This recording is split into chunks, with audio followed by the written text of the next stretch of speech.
We are in the world's most famous pirate's nest ever. We are in Zanzibar and we are hunting for the cursed treasure.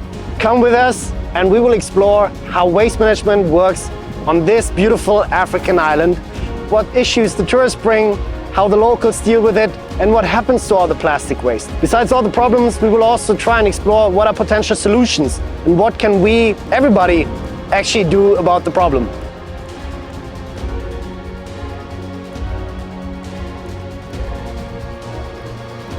We are now at the port of Zanzibar, and this is actually a historic landmark because this island is located right next to some of the most famous trade routes that existed in the past. So back in the days, they traded gold, ivory, and unfortunately also slaves on this very island. This also attracted a lot of pirates actually because there was so much wealth being built here. Today, one of the core industries actually is tourism. Almost 700,000 tourists come to this port every single year, and with them comes also a lot of trash because people want to have a convenient vacation as well. So Filippo just picked us up from the ferry and we're now on our way to actually visit the first beaches. We waited for this day for a long time. Finally it's here. Yeah, my name's Filippo Steven and I work with the recycler and the general manager of the company. And we also have branches here in Zanzibar. We started our work here in Zanzibar back in 2020, I guess. And also we can see that the activities for recycling here is coming up. Yep. And here we are. We want to expand to see how we can clean the beaches and get rid of the plastic that mostly don't have a market in the streets. If you look at the shelves here, we can see all the big brands, like they're selling everywhere in the world, right? We have Beiersdorf, we have Adidas with a shampoo, we have Axe. There's so many sunscreen brands and they're all selling into this part of the world and it all comes wrapped in plastic. And now the question is just, what happens to all the plastic when it comes here? Are they also actually paying for making sure that we can take it away again? Or will this plastic just stay here on the island? Down there will be the nice, beautiful tourist beach. And this is actually what's behind the scenes, right? It's like, look around, there's plastic everywhere. This is what the tourists will not see because why would you walk that path? And back there we can actually see it smoldering and burning. And this is how millions and millions of people dispose of their trash. They will just burn it under the open sky. And this is one of the most toxic things that you can do. This fires burn super low at around 200, maximum 300 degrees Celsius. It produces toxins, it produces furans. This is carcinogenic, which means you can get cancer from it. All the CO2 straight into the air, black carbon straight into the air. What's the option really, right? Is there anybody coming to pick up the trash? With the hotels, they have these companies that they come and collect. Yeah. For locals, like here, they have nowhere to keep it. If there is a place to put it could be more easy.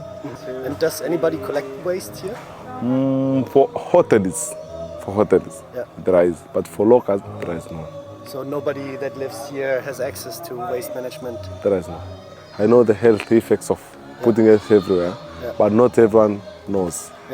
That's the difference. Yeah, now that we come back out of the alley from behind the scenes, we're at this beautiful beach. It's one of the most famous beaches in Zanzibar.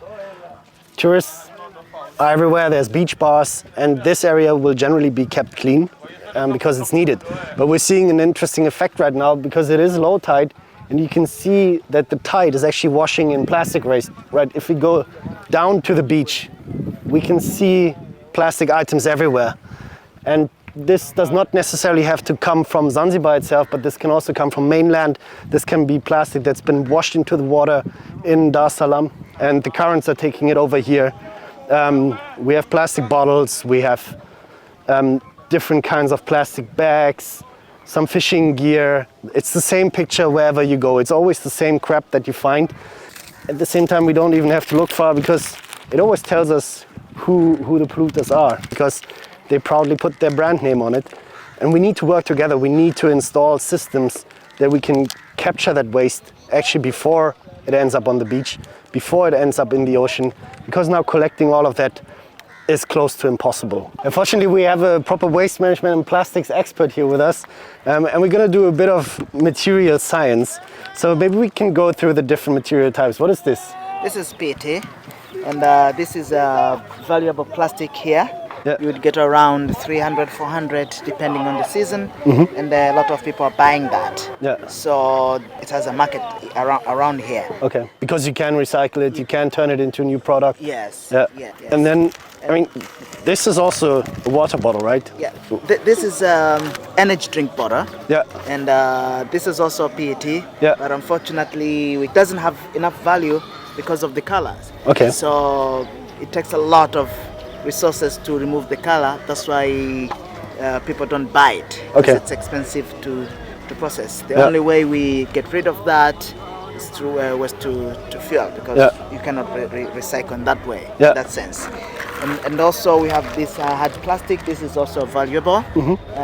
This is like oil container, and it's HDPE. It has value. Unfortunately, it made its way to the ocean, probably like some oil in the ocean. Yeah.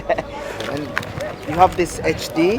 This is also a high value plastic, and you can get a good money from this one. And also we have some sort of PVC. This doesn't have a market here. Okay. And you cannot even use for waste to fuel. Okay. Yes. I think there's chlorine in that, right? Exactly. This is why nobody's taking it, and yeah, same thing. You cannot recycle this one.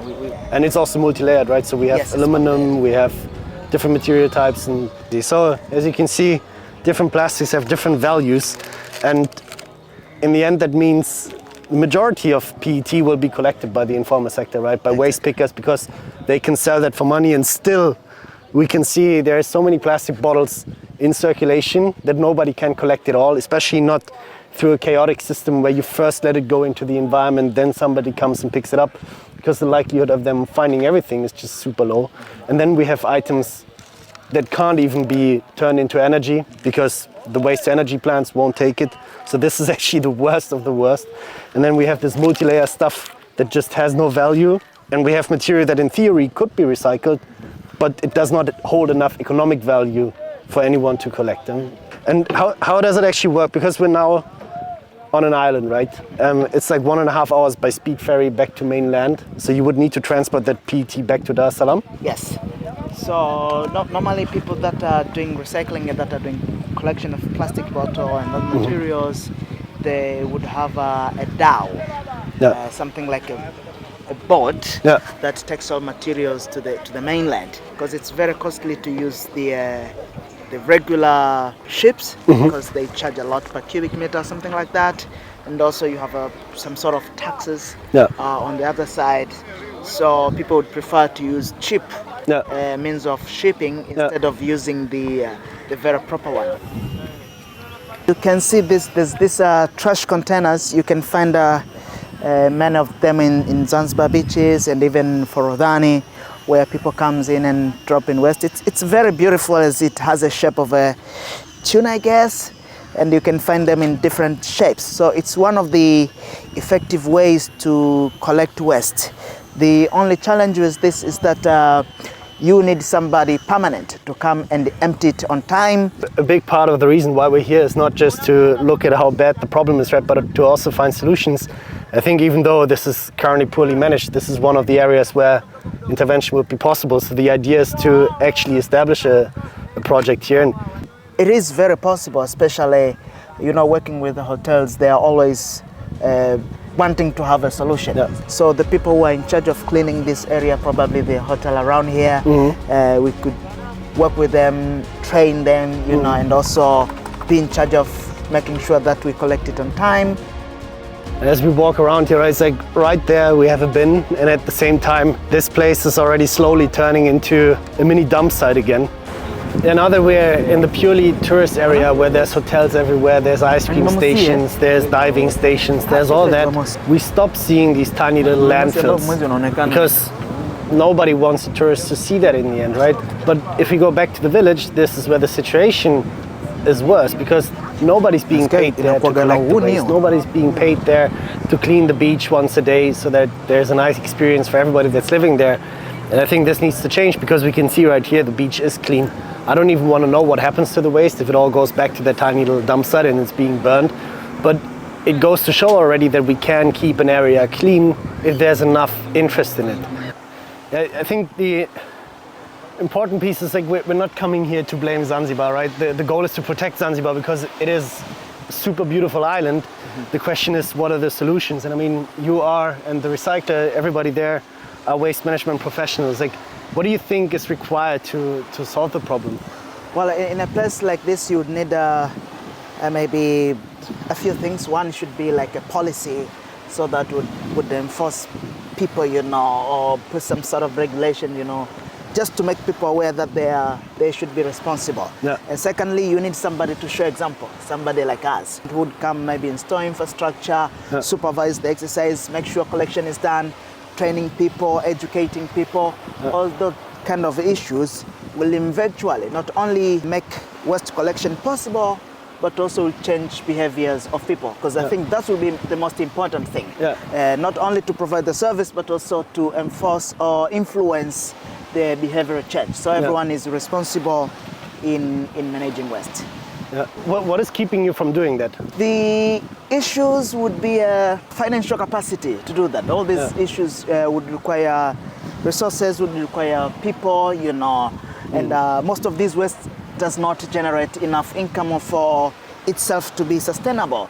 So if you have something like funds, something that would enable you to install the infrastructure to help people, you know, so that the situation is also turning slowly. And I'm sure even when the government sees that somebody is making effort and the challenges are rising, they may be able to intervene. If it's something that needs regulation, you know, they'll be able to help because somebody has taken a step instead of sitting back and relax or complain. This video is a bit cynical or a bit ironic, almost. We call it the cursed treasure, because I think the true treasure is the beauty of this island, and this is attracting tourists, right? This is bringing prosperity, and with prosperity comes plastic, because you can suddenly afford a higher level of convenience. Convenience food comes wrapped in plastic. So we won't find a nice pirate's treasure from 500 years ago, but what we're finding is plastic and plastic pollution. And now the question is, how can we actually turn that around? And I think this is the really important part here. We just heard that there's a funding gap, and we can now wait and sit around and wait for governments to step up and to put regulation into place. Or we can turn to you as a community, right, and ask you again and again to fund the work that we're doing here and to fund the expansion from Dar es Salaam, where we still have so much work to do, together actually to Zanzibar, to give waste enough value that we can collect it, that we can put shacks here, that we can create jobs on the beach for the people collecting the waste, that we can connect the villages to proper waste collection, that we can work together with schools to collect their waste, to educate the kids. But all of that requires funding. So if you want to support the work, go to CLEANHUB.com, support us, and we'll make sure to expand to Zanzibar and to hopefully bring change to this island. We walked to a village close to the beach and found something shocking. So these stones here, they mark the graves. This is actually one of the craziest stories since I started CLEANHUB, because in the beginning it looked like a standard landfill.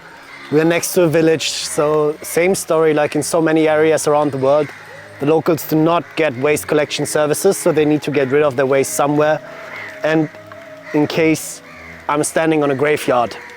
So all behind me are actually graves, and it is completely littered in plastic. And we just spoke to someone here from the village and asked him, it's like, if somebody would come once a week to pick up the plastic, would you hand it over? Would you collect it? He said, yeah, sure, obviously, but nobody does. And this is then what happens to it.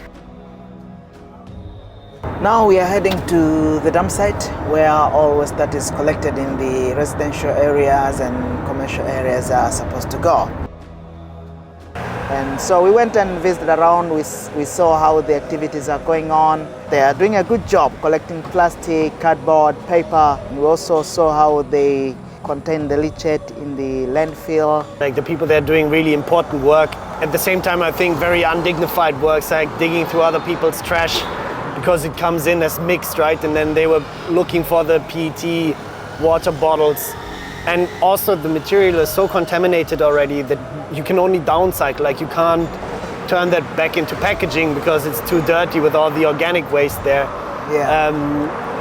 And I think again, this just speaks for the fact we need to collect it earlier in a cleaner state, sort it, and only what really can't go anywhere else, that should go to the landfill, right? So capturing it. And I think in the next episode, we're gonna see actually what you guys do in Dar es Salaam and how you're doing it better than what we can find in many places here already.